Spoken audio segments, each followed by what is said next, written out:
This is Mark. In this video, I'm going to explain why the rating system from the black pill community is really pointless and it doesn't really get you anywhere. You could spend your whole life putting a number or objectifying attraction in some way. And sure, if you took the whole population or the sample size, you can, maybe adjust or get a rating at a point in time, but it's always evolving, it's always changing, and that doesn't change the fact that you can't be successful. And the black pill community, they tend to say, "Oh, if you're a sub five, it's all over. It's done. It's just the end. There's no hope." Well, the thing is yes, there is a hierarchy.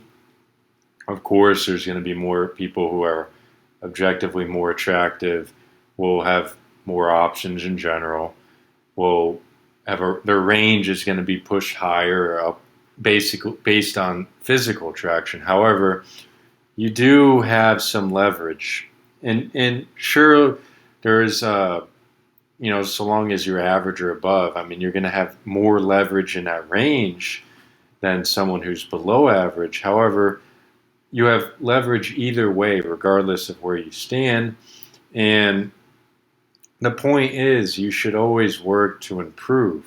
If you are in that predicament, it should be a lesson that you need to push forward. And the best thing you could do is improve, because if you let it degrade you, if you become pessimistic, it's only going to affect your appearance in a negative direction. By actually being positive, by actually working and going through the grind, and even if it's difficult and there's a lot of resistance, you will build up. You will improve, and it will actually have a beneficial effect on appearance. And in general, men get better with age. You mature, you can grow, you can use beard as makeup, like that's a equivalent of makeup for men. You can even paint on the beard for, I mean, nowadays you can do surgery, you can get a good job. If you keep if someone just who's in the sub five, or categorize themselves that way, or just say it's over, then that's pretty much stagnation. You're pretty much just going to stay there in that predicament. It's not going to really change if you tell yourself that, and if you continuously tell yourself that, you're just going to be closed off.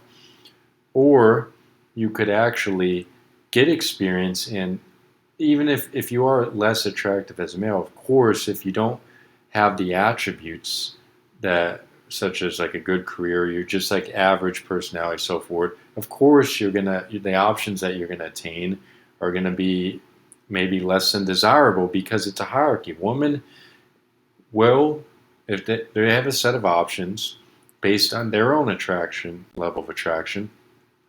The more attractive a woman is, the more options she's going to generally have. And why would she settle for the lowest option on the platter?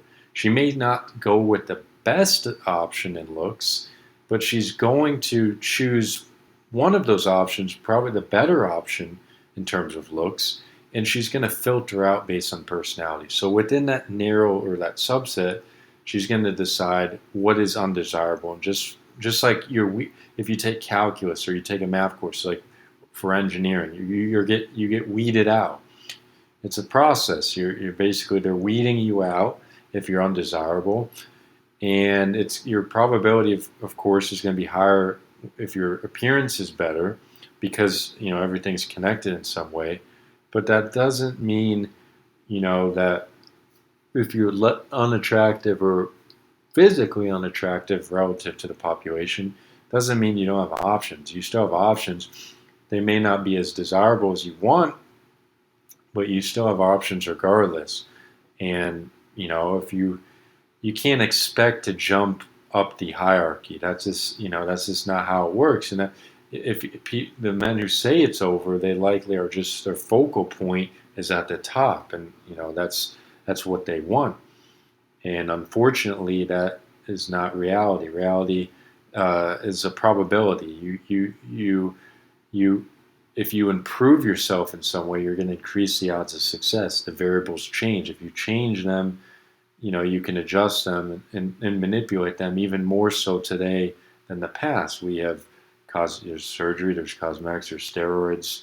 There's a plethora of options that you can choose from to improve yourself. It's readily available.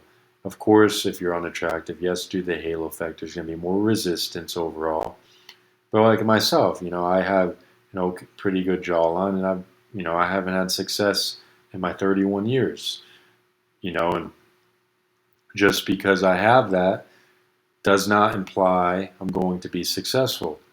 Of course, if you're more introverted, that's going to reduce your odds of success, and so forth. So there's many variables that come into play aside from just looks. Looks, of course, give you the set number of options, but within that set number of options, you either sustain it or it closes towards zero. And it closes towards zero if you have nothing to offer. So expand it, optimize it. You can actually attain or optimize it to where you can maintain a larger set, and thus you have better options within that set. And that's just the reality. There's no point really rating yourself. That's just to me a pointless endeavor. It's not really precise overall. Sure, you can have someone judge that, or it's relative to someone, but in general you're never going to get the full picture. And it doesn't really get you anywhere by doing that. It's just compare contrast, and that is a lot causes insecurity and outlash, and just doesn't really do any good. So the best thing to do is put in the time and effort to just improve. Yes, of course, if you're in a predicament where your appearance is on lower than average, of course things are going to be tougher. But that's reality. You just got to get through the hump, and and put in the effort and the work. And if you do not do so, well, expect there's not much to expect. So I think in life, it's a choice. The predicament that you are in, yes, it's heavily dependent on your environment, your genetics, your ancestors. However, you can at least optimize your own genetics. It's a continuous process, evolving process, and so the next generation will be even better. And that's the whole progression. The fact that you're even here on this earth means like at least your parents got to that point and allowed you to survive. And then there should, in general, there will be options out there. If you put in your mind that there's no options, then it's just you're basically setting yourself up for failure. So that's all I have to say about this ordeal. Hope you enjoyed, and I will see you next time.